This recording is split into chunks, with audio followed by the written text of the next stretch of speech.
My name is Valerie Preziosi, and I am one of the founders and the president of Save Our Key Deer. We're a 501c3 nonprofit organization that advocates for the endangered key deer. Key deer are unique. They're genetically unique. They're a subspecies of the Virginia white-tailed deer, and about 10 to 20,000 years ago, they became trapped on the Keys chain when the glaciers melted. So they were unable to, it used to be a land track. They could get all the way from Miami down to Key West.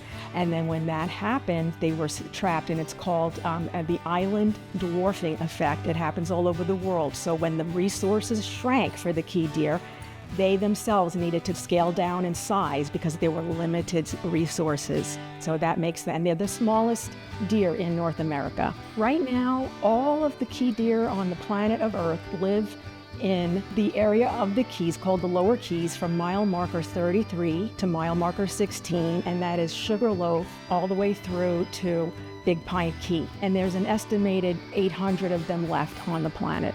They are endangered specifically because they are in such a small area that one really, really bad storm or one really, really bad disease could wipe out the entire Earth's population. The number one cause of death and injury for key deer are motor vehicle strikes.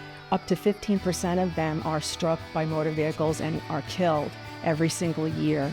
So the most important thing for visitors and residents to know, driving within their habitat range, again, mile markers 33 through 16, you have to be vigilant. They can dart out onto the road at any time, seemingly from nowhere. When folks feed them, they're not intending to hurt them, but it's very cumulative. They have a very unique digestive system. They have adapted to consume about 160 of the native plants in the Florida Keys, and that's what makes them healthy and thrive. And when they're given handouts, it causes a multitude of problems, including bloat, which is very distressful. It can even cause death. And it acclimates them and even teaches them to come towards cars and come towards people, and that's always bad. Red mangrove is the number one food source for them, and then of course black and white mangrove, and then following that is thatch palm, and it goes on and on, blackweed.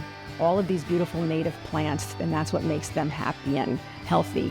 Something that visitors and residents alike can do to protect the key deer are to secure your trash very, very well. That means don't overfill the trash. Put a lid on that trash and make sure it's battened down. You might take bungee cords. Maybe there's a clamp on your garbage receptacle that you make sure it's activated, because once they get into that trash, there are a lot of dangers, and that's all wildlife, not just for the key deer. The key deer are very, very smart, and they like good weather. So in the dawn and dusk times, that's when they're mostly out and about because it's not too hot.